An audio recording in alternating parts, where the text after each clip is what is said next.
여러분 안녕하세요. 음식 사진의 이해 두 번째 시간이네요. 이 코로나19가 아직까지 잠잠해지지 않네요. 교육부에서 초중고 4월 6일부터 등교하게 했죠. 아마 많은 대학도 따라가게 될 것 같아요. 저희 대학도 그렇지 않을까 생각이 되는데, 뭐 아직까지는 발표하지 않았지만 제 생각에는 한 주 더 연기되지 않을까 싶어요. 그래서 이렇게 인터넷 수업이 한 3주에 걸쳐서 하게 될 것 같은데 아직 확정된 건 아니고요. 다음 주 초에는 이렇게 공지가 될 것 같네요. 뭐, 할 수 없죠.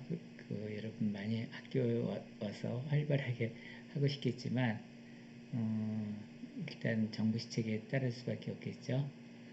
음, 자, 지난주에 여러분 처음으로 인터넷 수업을 받고 제가 그 지난주에는 네이버 카페를 만들어서 여러분한테 네이버 카페를 보면서 이번 학기 어떻게 수업을 진행할지에 대한 얘기를 좀 했었는데 이번 주에는 사진의 역사, 사진이 도대체 어떻게 해서 이게 이 세상에 나왔고 그게 또 어떤 건지 그런 거에 대한 얘기와 알맞은 화면 구성을 하기 위해서는 그 사진의 뭐랄까요 크기, 그러니까 화면 안에서 사진의 그 주제의 크기를 어느 정도 넣는 게 보기 좋은지 거기에 대한 얘기를 하려고 합니다.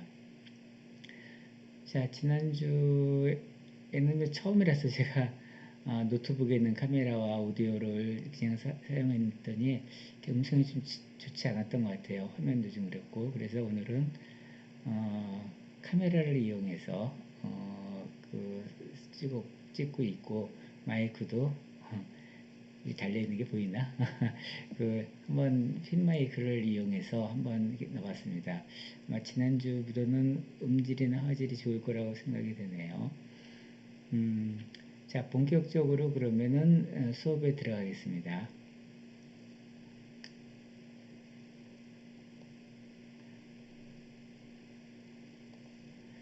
자, 우리 카페고요. 자, 노트로 들어가 볼까요? 수업 노트에 들어오면 여기 사진사라고 되어 있죠. 여기 밑에 써 있지만 실은 요겁니다. 여기 첨부 파일이 있죠. 그래서 파워포인트로 이 수업을 위해서 이렇게 만들어 놓은 거예요. 자, 펜 기능을 넣기 위해서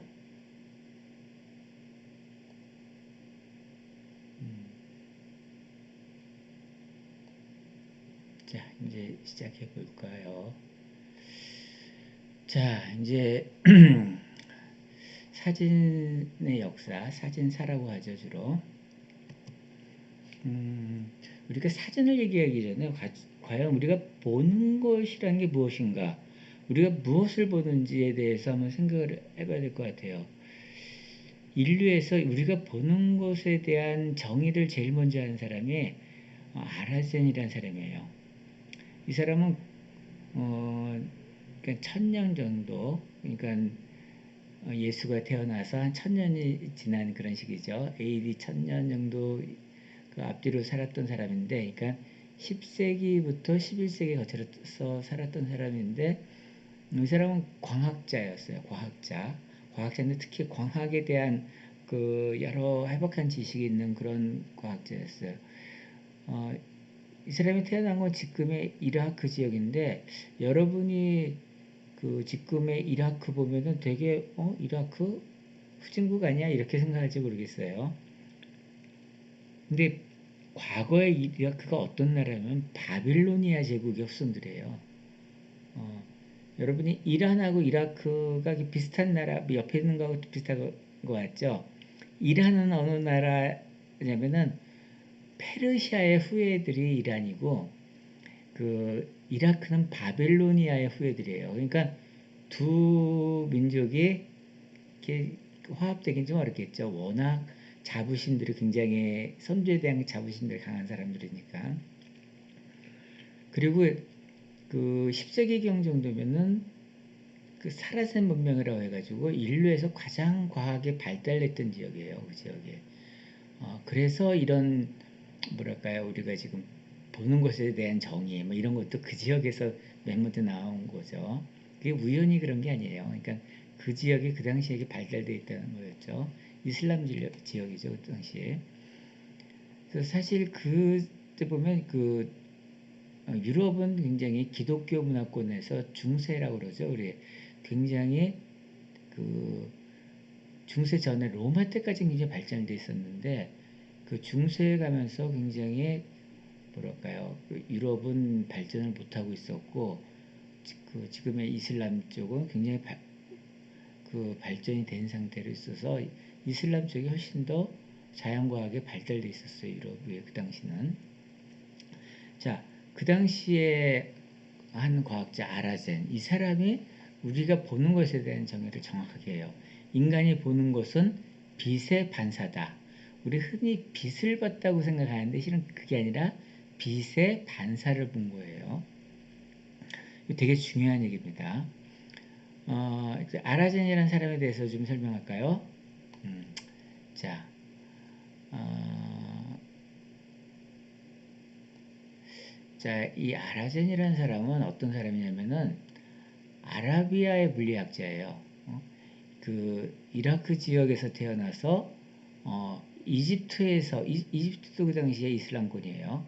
이집트에서 활동하고 그 지역의 이름, 그러니까 그 사람들의 그 이름, 그 말하는 식으로 되면 이븐 알하이삼이라는 이름이죠. 원래 그래서 뭐 이븐 알하이삼이라고 하는 게 정석이지만 우리가 이게 근대는 유럽 중심이었기 때문에 유럽인이 썼던 그런 언어, 그게 라틴어예요. 그러니까 여러분 라틴어가 어떤 언어냐면은 고대 로마인의 언어가 라틴어예요. 그러니까 어떻게 되지? 그 서로마 제국이 이렇게 쪼개진 게 지금의 유럽 아니에요. 그러니까 그 유럽 사람들이 전부 라틴어로 표기됐죠. 그러니까 뭐 영어나 독어나 일어나 뭐 이렇게 그런 것들은 어떤 라틴어의 그 지역의 방언같이 생각하면 될 거예요. 그, 자, 라틴어로 이렇게 통일돼서 그 시대 지식인들은 라틴어를 읽었어요. 그러니까 그 기독교 교회니까 성경을 이렇게 읽었겠죠. 유럽 사람들이. 성경도 라틴어로 쓰여져 있었기 때문에 일반인들은 뭐 지식인이 아니면 성경을 읽을 수가 없었던 거죠. 그래서 종교개혁이 있었던 시절에 루터라든지 이런 사람들이 라틴어로 된 성경을 독일어로 번역하고 또 어떤 사람은 영어로 번역하고 이러면서 그 일반인들도 어떻게 보면 성경을 읽게 되면서 이제 종교개혁에 막 불이 더 붙게 되는 거죠. 자, 얘기가 좀 단적으로 많이 흘렀나요? 아라젠이라는 사람, 그, 원래는 이분 아라이삼이라고 해야지 맞는 거긴 해요. 어, 그, 그 사람이 7권의 광학에 대한 백화사전 같은 거를 이렇게 그, 출간을 해요. 그, 광학의 서라는 책을. 이게 거의 300년 가까이 뒤에 라틴어로 번역이 돼요. 이건 왜 번역이 됐죠? 유럽 사람이 읽기 위해서. 그러니까 유럽하고 이슬람하고 이렇게 300년, 250년에서 300년간이나 그 낙후되어 있었다고 볼 수 있겠죠. 자, 이렇게 그 유럽 사람이 뭐랄까요, 이슬람 쪽에 많은 책들을 번역하게 되는 거는 사실 십자군 전쟁하고 관계가 있어요. 십자군 전쟁을 경험하기 전까지 유럽인들은 이슬람 쪽이 발달되어 있다고 생각을 못했었어요. 근데 십자군 전쟁을 하면서 사실 유럽의 연합군과 이슬람과의 싸우는 전쟁 아니에요. 근데 십자군 전쟁 보면은 유럽인이 이긴 전쟁은 아니죠.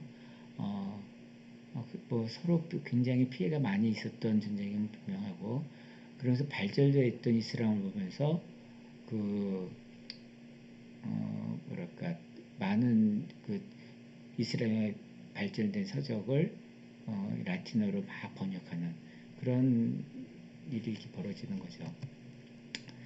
자, 보는 것은 우리가 빛의 반사를 본다고 하는데 우리 흔히 빛을 본다고 생각했죠. 근데 빛이 아니에요. 반사예요.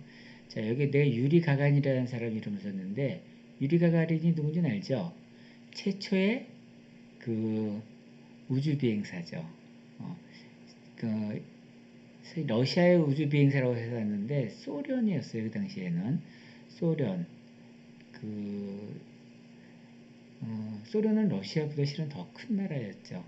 그러니까 지금은 뭐 카자흐스탄이라도 우즈베키스탄이라도 이거 다 옛날에 소련이었어요. 그, 소, 그 당시에는 소련하고 미국이 굉장히 양대 강국이었어요. 그 양대 강국. 그러니까 이건 1950년대, 60년대 그때 얘기예요.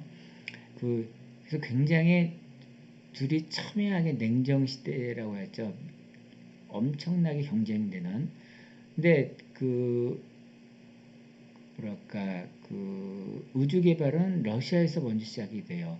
1961년도에 그 보스토크 1호를 타고 지구 상공을 향해서 1시간 20분 동안 여행을 하고 어, 돌아오는데 성공을 하죠.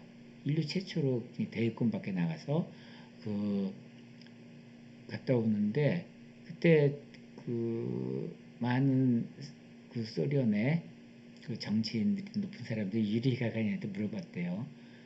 야, 너 하늘나라에 갔다 왔는데 거기 하나님 계시던? 하고 지금 생각하면 되게 웃기는 얘기죠. 근데 1961년도라면 지금 20년이니까 몇 년 전인가 한 60년 전? 60년 전 정도밖에 안 됐는데도 불구하고 그 시대만 생각해도 하나님이 계신 곳이 저 머리 위 쪽에 있는 하늘이 아닌가라고 생각을 했던 것 같아요. 일반인들은. 그래서 자연과학이 발달하면서 그런 생각은 조금씩 밖에 바뀌어진 것 같고요. 자, 근데 그때 유리가의 대답이 칠흑같이 어두워서 개신장릿이 보이지 않았다. 그런 거. 그러니까 그 대기권 밖, 그 우주 공간에도 태양은 비치지만 왜 유리가간이 볼 땐 칠흑같이 어두웠냐면은 지구 같은 반사체가 없었기 때문에 그냥 캄캄한 거였던 거죠. 빛이 가는데도 불구하고. 그래서 우리가 착각하기 쉬운 게 우리는 빛을 본다고 생각하는데 그 빛을 보는 게 아니라 빛의 반사를 보는 거다. 라는 거 잊지 마세요. 자, 이제 사진이라는 말을 본격적으로 합시다. 우리가 사진이란 말을 이렇게 얘기하기 전에 여기 뭐 헬라어 이런 말이 들어가 있는데, 자, 여러분이 좀 알았으면 좋겠을 언어가 헬라어, 라틴어, 히브리어예요. 자, 이 세 개가 일상 대화의 언어로는 현재 사용하지 않는 죽은 언어죠. 어떻게 보면 사어라고 그러죠, 우리. 그렇지만 지식인들 사이에서는 많이 활용되고 있는 그런 언어예요. 자, 헬라어 또는 히라보라고도 해요. 히라보 또는 헬라어는 어느 나라였냐면은 고대 그리스어, 현대 그리스어 갖고 헬라어라고 안 그래요. 고대 그리스어, 그러니까 알렉산더 대왕이 막 있었던, 그다음에 스파르타, 아테나의 그 도시국가가 막 왕성했던 그 시대에 그 그리스 사람이 썼던 언어가 바로 헬라어고, 라틴어는 고대 로마 사람이 있었던 언어. 그러니까 현대 뭐 이탈리아 사람이 쓰는 언어 갖고 라틴어라는 얘기 안 해요. 그건 이탈리아어지. 라틴어 하면 고대 로마의 언어. 그다음에 히브리어 하면은 고대 이스라엘의 언어. 요 세 개는 굉장히 중요해요. 고대 문명에서 요 세 개는 굉장히 중요한 의미를 갖고 있기 때문에 여러분 대학생이라면 헬라가 어떤 나라의 언어였는지, 라틴어가 어떤 언어였는지, 히브리어가 어떤 언어였는지 그건 알고 있어야죠. 히브리어가 이게 중요한 거는 구약 성경에 히브리어로 쓰였기 때문에 그래요. 자, 이제 다시 사진 단말로 들어와서 헬라어로 포스그라퍼스의 합성어가 포토그래피가 돼요. 포스는 빛이라는 뜻이었고 그라포스는 그리다라는 뜻이었어요. 거기서 나와서 포토그래피라는 그런 영어가 되는 거죠. 자, 그러니까 우리가 이렇게 그 영어 단어를 보면은 이렇게 아주 단순한 그 단어가 있는가 하면은 굉장히 좀 뭔가 TH로 시작된다든지 뭔가 좀 철학적인 용어 뭐 이런 것들 보면 대부분 그냥 영어가 아니라 어디서 온 언어? 헬라어나 라틴어에서 온 언어들이에요. 그래서 좀 이렇게 격이 있어 보이는 언어들 보면은 라틴어에서 파생되었던 언어. 그러니까 그 영어란 건 뭐예요? 영국 사람이 썼던 언어 아니에요. 굉장히 발달되어 있지 않았던 언어인데 헬라어가 들어가고 라틴어가 들어가면서 영어도 이렇게 영향이 풍부한 그런 언어가 된 거죠. 자, 사진이란 말, 이제 영어 쪽에서만 얘기했는데 중국에서는 뭐라고 얘기하냐면은 빛을 조자와 조가 편자를 써가지고 조편, 중국 발음은 짜오피언이라고 읽어요. 되게 우리하고 다르죠? 나도 사실 중국 가기 전까지 사진을 이렇게 다르게 읽는지는 몰랐어요. 깜짝 놀랐어요, 실은. 어, 한국어하고 일본어에서 사진이라고 있는 거예요. 자, 여기서 이제 여러분 대학생이니까 이런 얘기는 좀 알아야 될 것 같아서 좀 얘기할게요. 약간 우리 불편한 진실이 하나 있어요. 일본 사람들이 새로운 신조어로 왕창 만들어요. 그 만들게 된 이유가 있어요. 자, 일본의 천황 중에서 일본 역사를 잠깐 얘기하면은 그 일본의 천황은 상징적인 존재였어요. 그리고 일본은 실제로 그 권력을 갖고 있는 건 장군이었어요. 쇼군이라고 그러죠, 우리. 쇼군이라는 그 장군이 실제 권력자고 힘이 있는 사람이고, 우리 덴노라고 하는 천황은 그냥 상징에 불과하는 그런 사람이었고, 그, 뭐 아무런 권력도 없었어요, 실제로. 자, 그렇게 쭉 내려오다가, 그, 그러니까 일본이 외국이 이게 뭐 포르투갈이라든지 그러니까 이렇게 유럽의 여러 나라들이 개방하라는 압력이 들어왔을 때 내부에서 분열이 일어나요. 그 개국파와 세국파로. 우리도 왜 좀 그랬었죠, 조선 말에. 흥숭대원군은 세국을 하려고 했고 개국을 해야 된다는 사람도 물론 있었지만 결국 조선은 세국 쪽으로 가죠. 근데 이때 그 세국 그 개국하면 안 된다. 세국을 해야 된다고 했던 거는 그 장군파, 그러니까 쇼군파라고 그러죠. 장군파 사람들이었고 그 반대했던 개국파 사람들이 이제 저쪽에 장군 갖고 그러니까 이쪽에 그 뭐랄까 상징으로 떠오르는 게 천황이었어요. 덴누라고 그래요. 천황을 이 천황파가 이제 그 싸우기 시작하는 거죠. 그래서 권력을 얻게 된 게 승리를 얻은 게 개국파가 돼요. 그래서 처음으로 권력을 가진 천황이 등장하게 돼요. 그 사람이 바로 메이지예요. 메이지 천황. 근데 하필이면 메이지 천황이 똑똑한 사람이었어요. 그래서 메이지 천황이 굉장히 발달되어 있는 유럽을 보면서 안 되겠다. 일본도 빨리 저쪽을 배워야겠다면서 일본의 엘리트들 한 1000명 가까이 될래나? 그 정도의 어떻게 보면 이게 지금의 동경대에 갈 만한 그런 엘리트겠죠. 그런 엘리트들을 유럽으로 쫙 유학을 국비로 보내요.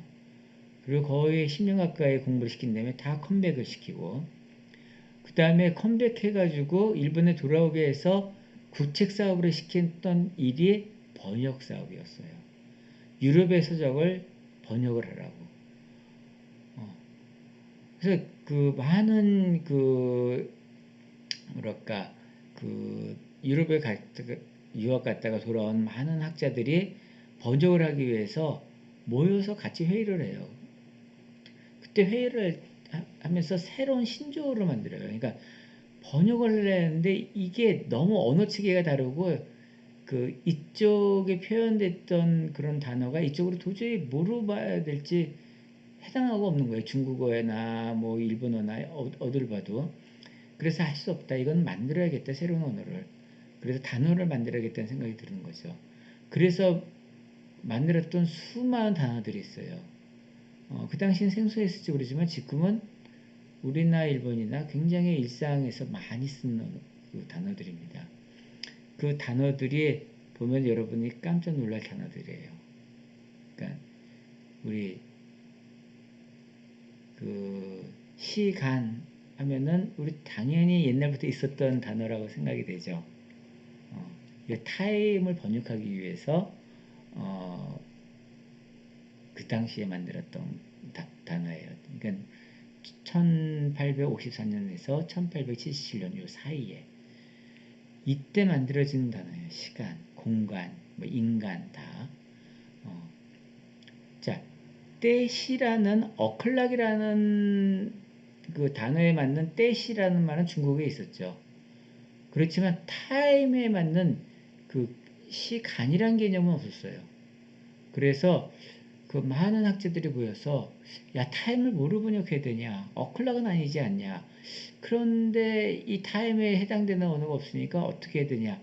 그걸 회의를 하게 되는 거죠. 그러다가 아 그래 그 사이간자를 넣어서 요시와 요시의 사이라는 개념으로 우리 시간이라는 말을 만드는 게 낫겠다 해서 합의를 보고 시간이라는 단어가 탄생하게 되는 거죠.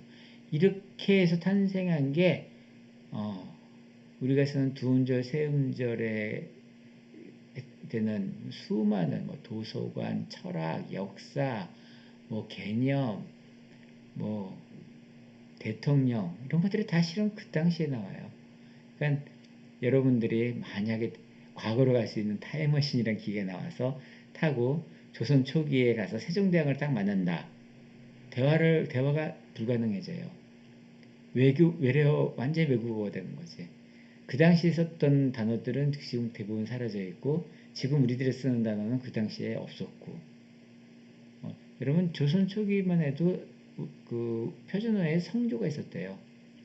그러니까 중국같이 쫙 올라가고 내려가고 그런 거 있죠. 근데 우리 지금 서울말씨 표준어에 성조가 없잖아요. 대전말에도 거의 없죠. 초정도에도. 근데 성조가 좀 남아있는 지역이 있어요. 부산 같은 데 남아있잖아요. 뭐 있습니까? 막 이렇게 끝이 올라가고 그런 거. 이게 우리나라에 성조에 있었다는 그런, 그, 뭐랄까요. 그 잔재라고 할 수 있을까? 자, 이거 좀 불편한 짓이지만, 그 우리가 이렇다고 우리 한국 사람들이 특히 그런 것 같아요. 중국에서 영향을 받은 건 뭐 어쩔 수 없고 미국에서 받은 것도 어쩔 수 없는데 일본에 영향을 받았던 건 왠지 좀 깨름직하고 싫은 그런 부분이 있는 것 같아요. 근데 사실 모든 인류의 언어라는 거는 처음부터 이렇게 훌륭한 언어는 존재하지 않았어요. 다 언어가 나오고 이웃 나라하고 영향을 주고 받고 하면서 어휘가 풍부해지면서 좋은 언어가 된 거죠. 히브리어도 초창기에는 어휘 형편없는 언어였는데 헬라의 영향을 받으면서 어휘가 풍부해지면서 쓸만한 언어가 이렇게 된 거였던 거고 그 문자 체계가 없었던 그러니까 말갈족이 썼던 말갈어라든지 여진족이 썼던 여진어라든지 그 이런 것들은 다 사라져 버렸죠. 기록 체제가 없으니까 그 그런 말들은 다 사라져 버린 거예요. 우리나라 말은 문자체계 때문에 이게 아직까지 존재하고 있는 거고. 자, 언어에 대한 얘기는 이 정도 할게요. 이제 카메라에 대한 얘기로 갑시다. 카메라의 기원. 자, 카메라 옵스큐라가 줄여서 카메라가 된 거예요. 자, 이거 카메라 옵스큐라가 무슨 말이냐면 이거 라틴어예요. 또 이것도. 그러니까 단어가 좀 멋있잖아. 그러면은 다 라틴어 아니면 헬라에서 온 말이랬죠. 카메라는 룸이라는 방이라는 뜻이에요. 그러니까 어두운 방, 다크룸의 뜻이에요. 사실 어두운 방이라는 뜻이야.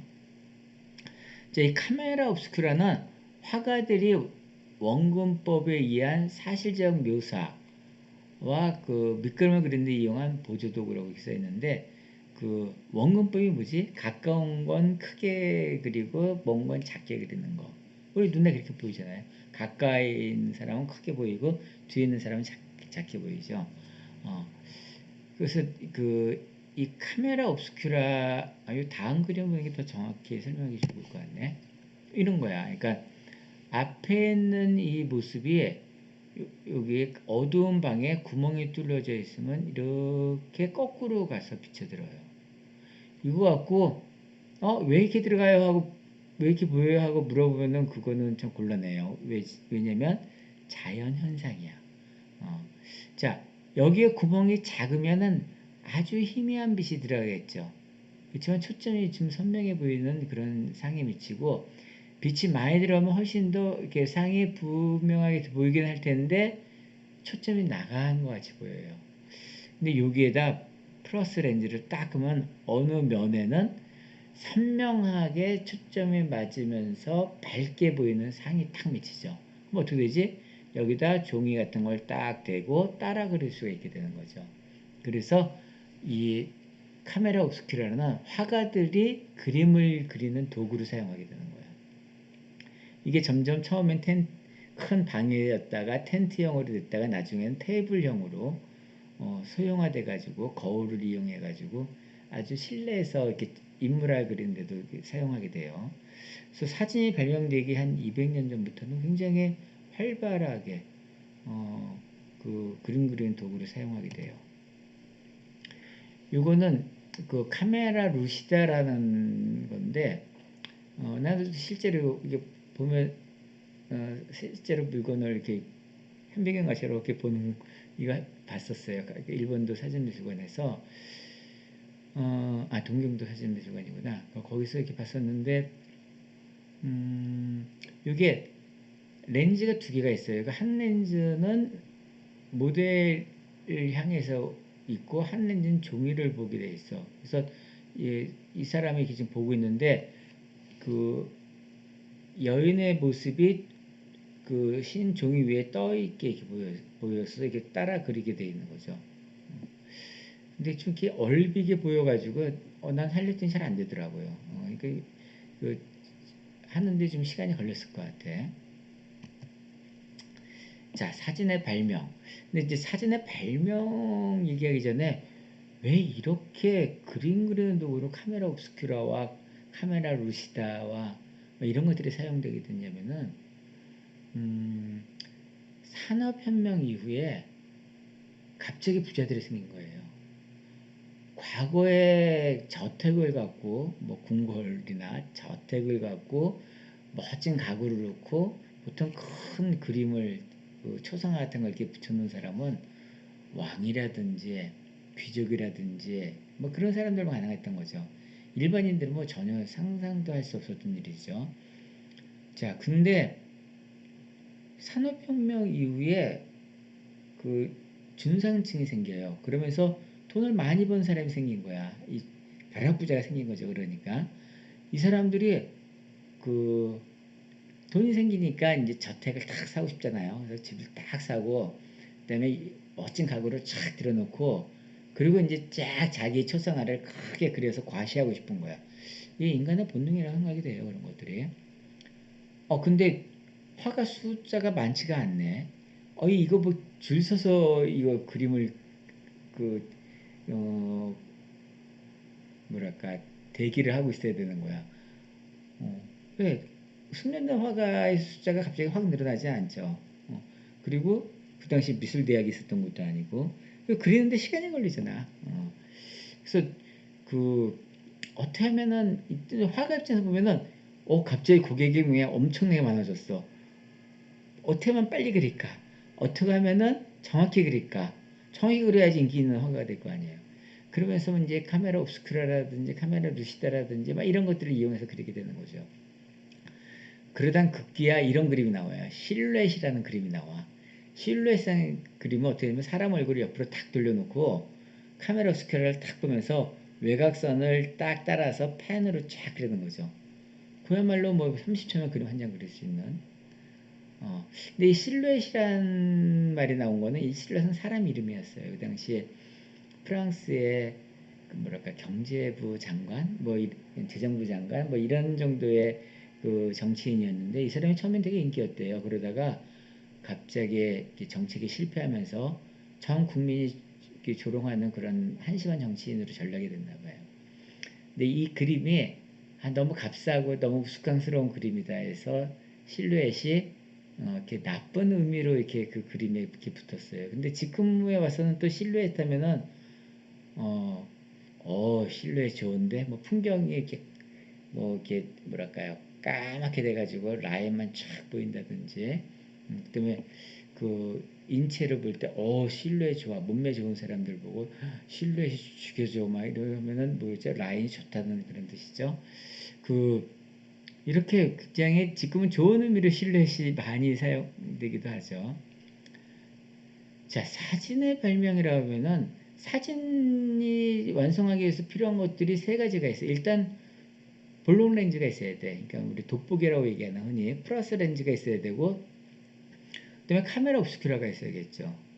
자, 그렇게 두 가지가 있으면 그림 그리는 도구는 사용될 수가 있어. 근데 사진이 그림 그리는 도구는 아니잖아. 카메라가. 사진이 되려면 뭐가 있어야지 거기에? 빛에 감지하는 센서가 있어야겠죠. 지금은 CCD라는 센서 디지털카메라에서 그걸 이용하는데 1800년대만 해도 그때는 필름이겠지 당연히. 필름의 발명이 곧 사진의 발명이 된 거예요. 자, 사진의 발명은 요 세 사람의 빨갛게 쓴 이 세 사람이 되게 중요하게 되어요. 니엡스라는 사람과 다게르라는 사람과 탈보트라는 사람. 자, 이렇게 넘어가 볼까요?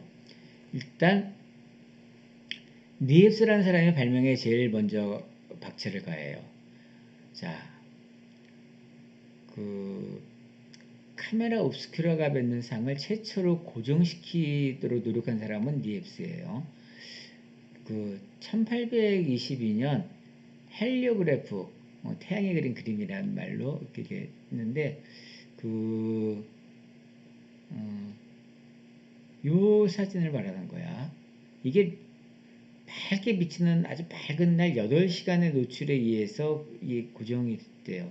너무 뿌옇지. 그래서 야 이걸 사진으로 우리가 인정을 해야 되나 마냐 뭐 그런 얘기를 하면서 이건 도저히 사진이라 얘기할 수 없다 하는 사람도 있고 무슨 말이냐 그래도 상이 미쳤으니까 이게 진짜 사진이다 이런 사람도 있어요. 근데 이제 그 주로 우리가 은화물로 주로 사진들이 이렇게 나오는데 이게 은화물을 쓴 게 아니라 아스팔트로 썼기 때문에 약간 방식이 달렸기 때문에 더 인정 안 해주는 부분도 있어요. 아무튼 이 그 1800년대는 발명 특허의 시대예요.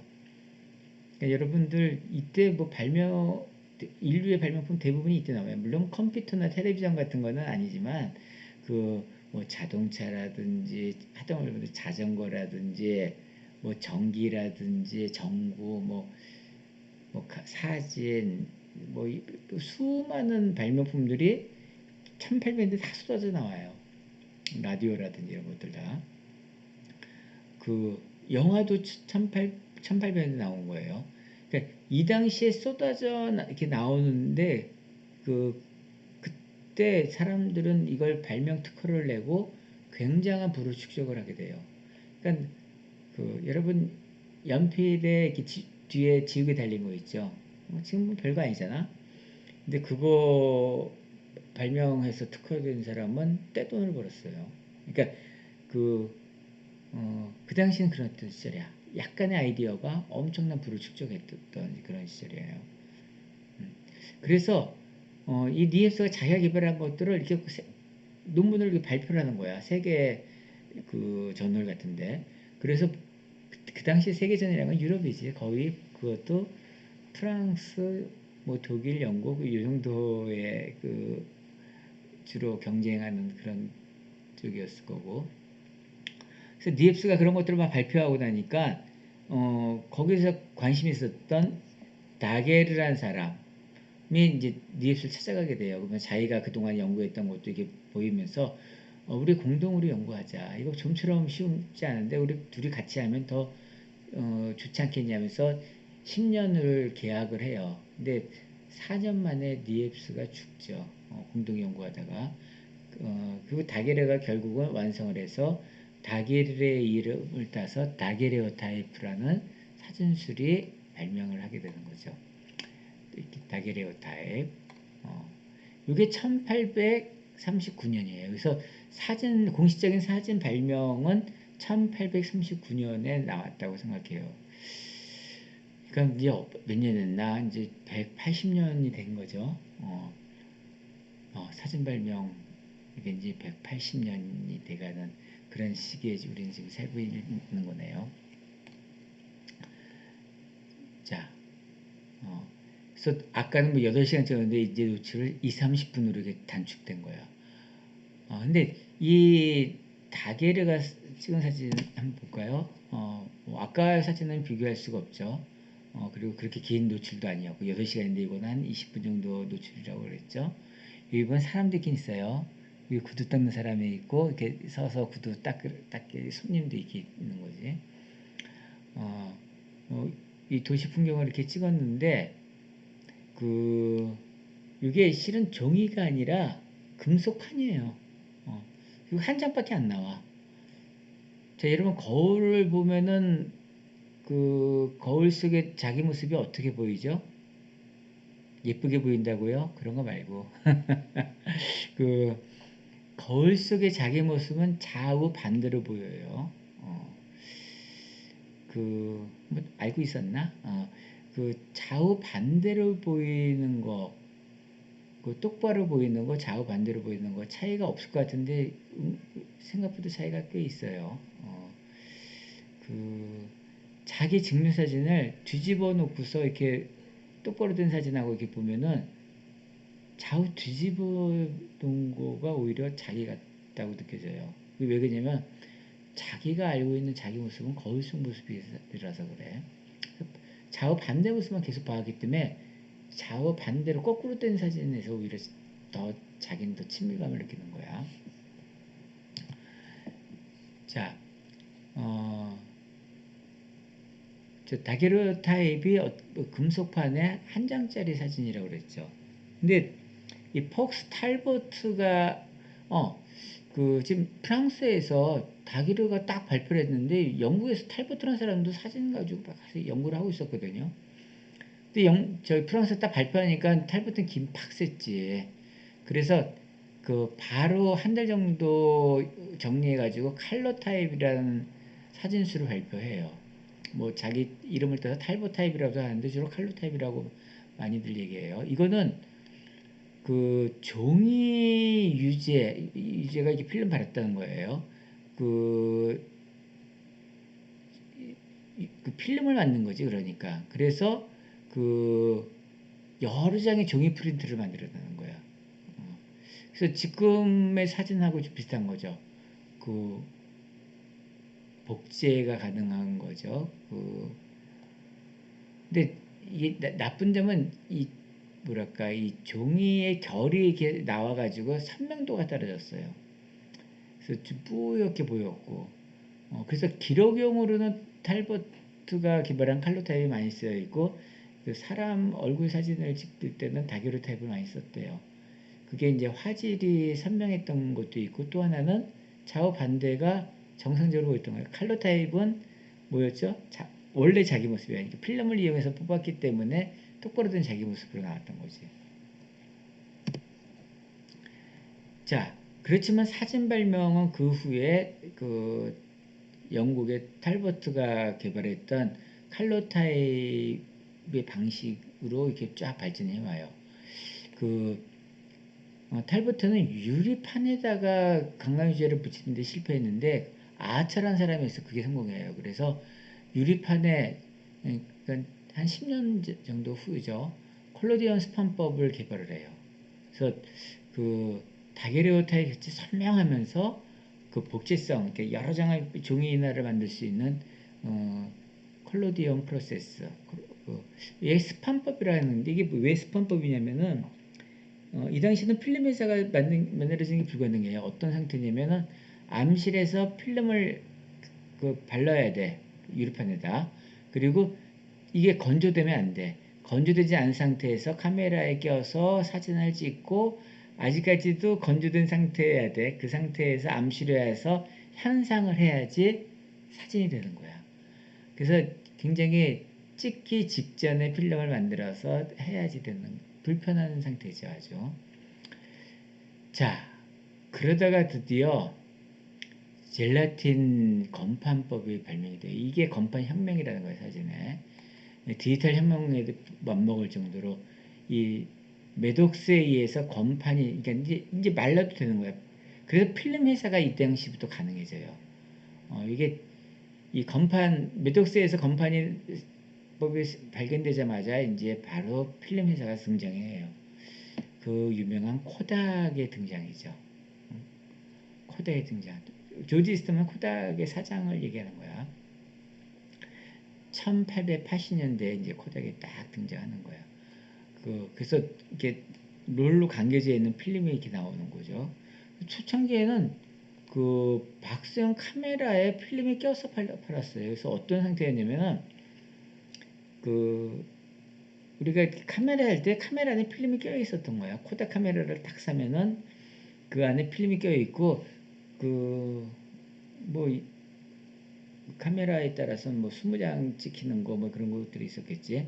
20장을 쫙 찍고 그 카메라채로 우체통에 집어넣으면 우편배달부가 코닥까지 배달을 해주고 그 코닥은 다시 또 그 찍은 사진을 현상에서 프린트를 쫙 해주고 그 다음에 새 필름을 껴서 배달해주는 그런 스타일로 되면서 사진은 굉장히 소수의 사람들만 아니면 사진관의 전문적인 프로 사진가만 그 사용했던 그 사진술이 일반 대중에 팍 퍼지는 거죠. 그래서 아주 굉장히 저변이 넓어져요. 35mm 카메라가 등장한 거. 35mm 카메라의 등장이라는 거는 그 35mm라는 거는 뭐가 35mm냐면은 영화 필름에 우리가 상업 영화 그 주로 그 여지까지 사용되었던 상업 영화가 35mm 필름을 사용해요. 양쪽에 구멍이 뻥뻥뻥 뚫리고 그 구멍까지 다 그 폭을 자르게 되면 35mm가 딱 든다고. 이 35mm 영화 필름이 이게 굉장히 생각해봐요. 영화가 1초에 24프레임이거든. 그러니까 1초에 24장이 지나가. 그럼 1분이면 어떻게 되겠어? 1시간이면, 2시간이면, 2시간짜리 영화를 봤는데 2시간만 찍겠어? 뭐 200시간도 찍을 수 있겠지? 그러면 이 영화 필름의 소모라는 건 뭐 어마어마한 양이겠죠. 자, 그래, 많이 만들면 상대적으로 가격이 잠깐 싸지게 돼 있지. 그래서, 저 영화 필름을 이용해서 카메라에 등재해서 사진을 찍으면은 굉장히 필름 가격이 싸지겠다는 생각으로 하면서 35mm 카메라가 등장한 거죠. 이게 저널리스트들, 그러니까 신문 기자들이 많이 사용하는 카메라가 돼요. 그 중에서도 제일 유명했던 게 나이카, 일본의 니콘, 캐논 이런 것들이죠. 나이카는 독일 회사예요. 초창기는 뭐 라이카가 확실히 더 좋았죠. 니콘이 유명해진 거는 6.25 전쟁 이후로 유명해졌대요. 그래서 1980년대까지는 니콘의 시대야. 1980년대 후반에 자동 초점이 되면서 이게 캐논으로 역전이 돼요. 그러니까 오토포커스에서 니콘이 약간 실수를 한 것 같아. 캐논이 그 다음부터는 강세고 디지털 카메라 쪽으로 하면서 계속 캐논의 독주 시대가 이렇게 되죠. 오히려 지금은 캐논과 소니의 경쟁 같이 니콘보다는 나이카도 이제 경쟁에서 껴들지 못하는 거고. 자, 35mm 카메라가 이렇게 등장해서 나이카의 정성시계도 만들었고 SL 카메라가 등장하는데 SL도 이것도 35mm 카메라 물론 더 큰 카메라도 있구나. 그러니까 SLR 이건 싱글 렌즈 리프렉스 렌즈를 통해서 들어온 빛이 거기에 비스듬히 있는 거울을 통해서 파인더로 보고 찍는다는 의미예요. 좀 어려운 얘기인가? 이게 1940년대에 일본 아사히 펜트스에 처음 나와요. 근데 주로 많이 사용하는 건 1950년대야. 그 1950년대 니콘 F 이게 또 엄청난 인기를 끌어요. 그래서 니콘이 그때만 해도 나이카는 굉장히 비쌌거든. 그래서 니콘이 주로 많이 사용되고 캐논이 니콘보다 좀 떨어져 보였어요 당시에는. 어, 이제 고판도가 80년대 후반에 바뀐다고 그랬지. 어, 제가 일본 유학 시절이 90, 90년부터 93년도인데 그 당시 캐논에서 93년도였구나. 그때 93년도에 캐논 회사 사람들하고 만나서 그 시장 얘기를 하는데 거의 9대1로 벌어져 있더라고. 캐논이 9면 니콘이 1일 정도로 나머지는 거의 존재 가치가 미비할 정도로 그 정도로 캐논의 독주가 계속 시작됐어요. 디지털 카메라의 등장. 이건 1990년대인데 이때는 뭐 이렇게 장난감 같은 그 디지털 카메라하고 DSR 카메라의 등장이 이제 2000년대 들어서지. 자, 그리고 뭐 이제 2004년이야. 2004년도에 나도 막 그때 DSLR 샀던 기억이 나네요. 어, 스마트폰 카메라가 이제 그 2000년대 후반에 이렇게 등장하죠. 그, 그러면서 지금은 스마트폰 카메라도 무시할 수 없는. 그리고 이번 학기는 여러분 스마트폰 카메라로 주로 이렇게 하게 될 거야. 사실 그 지금 2학년까지만 해도 DSLR 카메라를 굉장히 그 많이 구입하라고 좀 강요도 하고 DSLR 카메라 중심으로 이렇게 수업을 진행했는데 그 이제는 시대가 좀 스마트폰 시대가 아닌가라는 생각이 들어서 이쪽으로 넘어가려고 그래요. 그렇지만 아직까지 스마트폰은 이제 스트로보 조명을 사용할 수 없고 화질이 아직까지는 차이가 많이 있지. 인쇄 원고로 쓰기에는 아직까지 부족하고. 그래서 여러분 선배들이 이렇게 작업했던 졸업작품들 다 봤죠? 그거 보면은 다 DSLR로 찍은 그런 것들이죠. 자, 사진의 역사는 간단하게 이 정도로 마칠게요. 우리가 본격적인 이게 사진사 수업이 아니고 우리가 음식사진 어떤 음식사진이 좋은 건지에 대한 그 얘기를 하기 위해서 좀 간략해나마 이렇게 사진사를 이렇게 본 거였고 지금 알맞은 화면 구성이라는 주제로 또 이렇게 얘기를 하려는데 음식 사진이나 뭐 인물 사진이나 뭐 풍경 사진이나 다 똑같은 것 같다고 생각해요. 주제의 크기를 다는 거. 근데 지금 음식을 놓고 설명하기는 불편해서 인물 사진 갖고 얘기를 할게요. 자, 일단 클로즈업. 클로즈업이라는 건 뭐가 클로즈업이냐면 인물에서 얘기해요. 파인더의 밑에 모서리 이렇게 사각형이면 이 아래 부분 이 모서리가 가슴 위가 되게 그러니까 가슴이 나오면 안 되지. 가슴 위쪽이 되는 앵글을 우리는 클로즈업이라고 그래. 얼굴이 강조되는 사진, 헤어 메이크업 사진 등에 주로 많이 사용되고 한 명을 촬영할 때는 가로로 긴 앵글보다는 세로로 긴 앵글을 좀 더 선호하게 돼요. 근데 뭐 클로즈업일 때는 뭐 가로 앵글도 무리가 없이 들어갈 수 있죠. 꽉 차게 찍으면. 자, 여기 클로즈업이야. 지금 여기 화살 표시로 이렇게 했던 거 보이죠? 요거를 우리는 헤드룸이라고 해요. 또는 뭐 하늘에 대해서 스카이룸이라고도 얘기도 하고 요 공간. 요 공간이 되게 중요해요. 그러니까 어떤 사람은 이 공간 없게 찍어. 그냥 여기서 딱 끊으면 되게 이상해 보여. 그 다음에 이게 또 많으면 또 꺼벙해 보여. 그래서 여기 보면은 화면을 3등분 했을 때 3분의 1 요 위 지점에 눈이 있죠. 이게 알맞은 거야. 그 눈이 2분의 1 지점에 이렇게 있게 많이 찍더라고.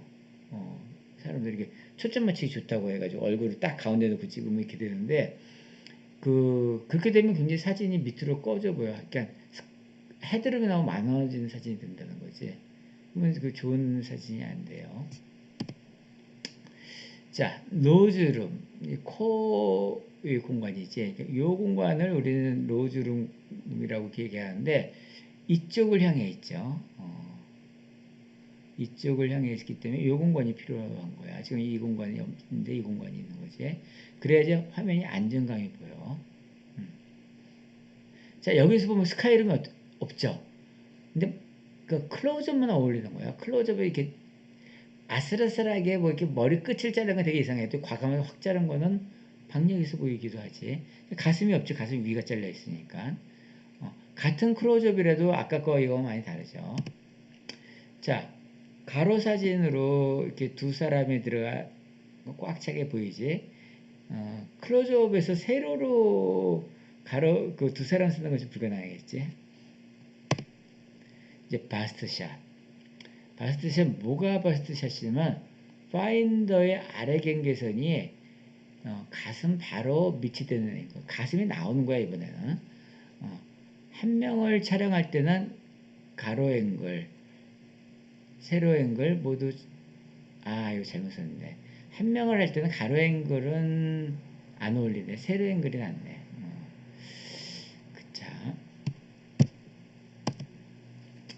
자, 바스트샷 이렇게 가슴이 나오게 찍은 거. 자, 여기서도 보면 그 그러니까 헤드룸이 그렇게 많지는 않죠. 이 정도면 알맞아고요. 아까 클로즈업보다는 좀 많은 상태지만 바스트샷에서는 이 정도는 필요하겠지. 눈 있는 지점이 가운데보다 훨씬 위죠. 자, 지금 노즈룸 이 공간이 훨씬 넓죠. 지금 이쪽보다는 그래야지 화면이 안정적으로 보여. 그 다음에 헤드룸도 이 정도고 알맞은 지금 바스트샷이야. 자, 웨이스트샷. 파인더의 아래 경계선이 배꼽, 그러니까 허리 부분을 자르는 거지. 한 명을 촬영할 때는 세로로 긴 쪽이 자연스럽다. 가로 앵글은, 가로 앵글이라는 가로로 긴 걸 얘기하는 거예요. 가로로 긴 앵글은 양면이 너무 넓게 느껴진다는 거지. 그러니까 좀 벙벙해 보이니까 앵글 잡기가 좀 어려워지는 거야. 여러 명 찍을 때 말이 달라지지. 한 명 찍을 때 그렇다는 거지. 저 사람을 찍을 때 여러분 왜 거리에 가판대에 잡지를 봐봐. 대부분 표지가 인물 사진들이죠. 잡지에서 옆으로 가로로 긴 사진들 그런 잡지 없지. 다 세로로 긴 거지. 대부분 잡지가 사람을 다루고 있고 사람이 옆으로 위아래로 긴 것보다 양옆으로도 암만 뚱뚱해도 양옆으로 더 긴 사람은 없지. 사람이 아니지. 그러기 때문에 인물 사진 찍을 때는 세로로 긴 사진이 일반적으로 어려워요.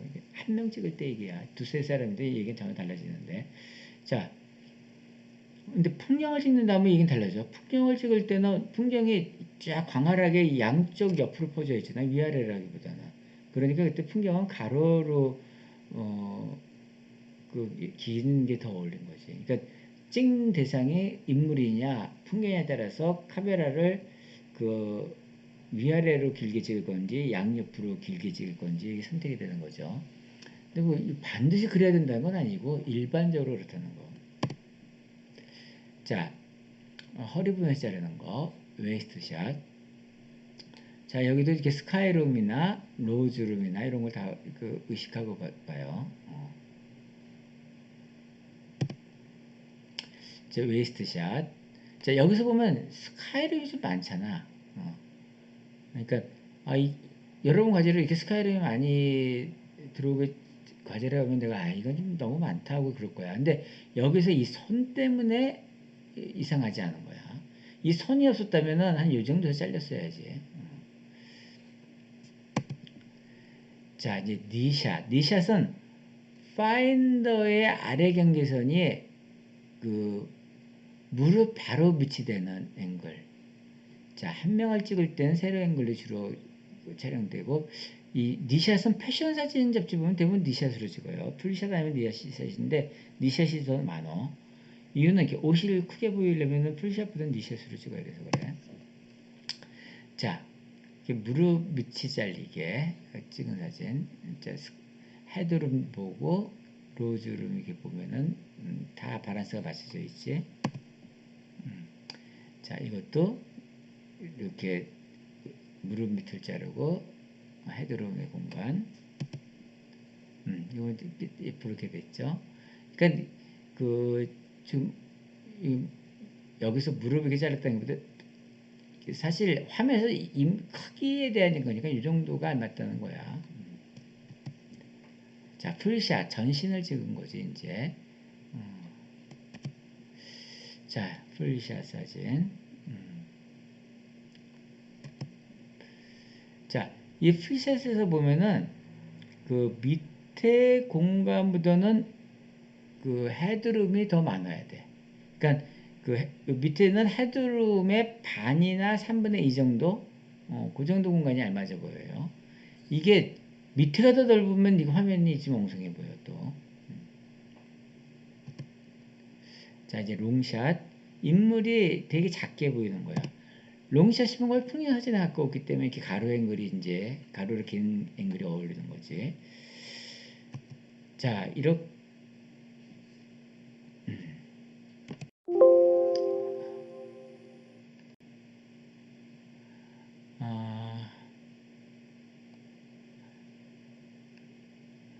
자, 이렇게 해서 여러분 오늘 이렇게 사진사와 알맞은 화면 구성에 대한 얘기를 쭉 했는데, 이 화면 구성은 여러분들이 과제를 한번 올려보세요. 클로즈업, 니샷, 클로즈업, 마스트샷, 웨스트샷, 니샷, 풀샷, 롱샷. 이렇게 해서 한 샷당 두세 장씩 이렇게 찍어가지고 과제 갤러리에다가 이제 쫙 한번 올리세요. 그러니까 과제 갤러리 제목은 그냥 자기 이름만 딱 쓰면 돼요. 알맞은 화면 구성이 낫겠다. 제목은 알맞은 화면 구성하고 이름이 있을 테니까 그거는 내가 알 수 있겠네. 그죠? 그렇게 해서 뭐 모델은 뭐 식구를 찍어도 되고 뭐 친구를 찍어도 되고 형광등 밑에서 찍는 것보다는 아무래도 밖에서 찍는 게 더 좋을 것 같네. 그렇다고 멀리 어떻게 갈 필요는 없을 거고, 지금 멋진 풍경을 찍으라는 게 아니라 알맞은 화면 구성을 찍어보라는 거니까 휴대폰으로 찍으면 돼요. 휴대폰으로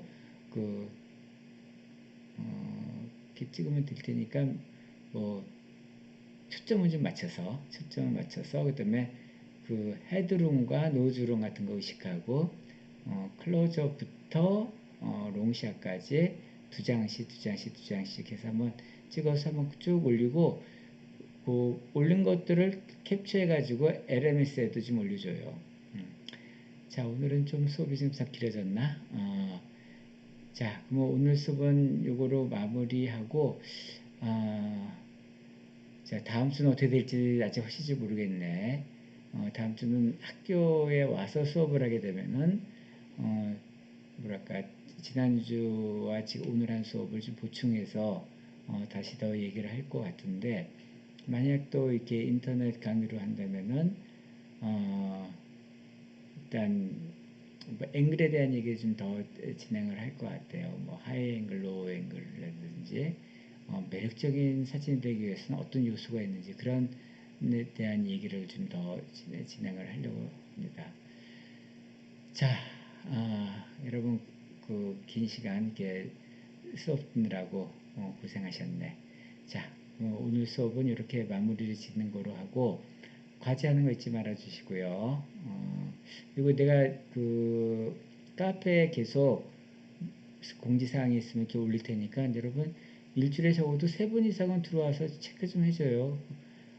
그리고 뭐 아직까지 딱 한 번밖에 안 들어본 사람도 있대. 어떤 사람은 뭐 너무 많이 자주 들어와가지고 뭐 벌써 30회도 넘게 들어온 사람도 있던데, 그리고 친구들 자기소개들 이렇게 했는데 거기다가 좀 뭐 좀 달아줘도 좋을 것 같은데, 꼬리글로 이렇게 만나서 반갑습니다. 나랑 같은 고등학교 나왔네, 막 이런 얘기도 있을 수 있잖아. 그래서 좀 그런 쪽으로 좀 이렇게 소통이 되는 카페였으면 좋겠다는 생각이 드네요. 자, 그러면 또 한 주간도 우리 코로나 걸리지 말고 건강하게 그렇게 있다가 다음 주에 또 봅시다. 자, 그러면 이거로 수업 마칩니다. 안녕.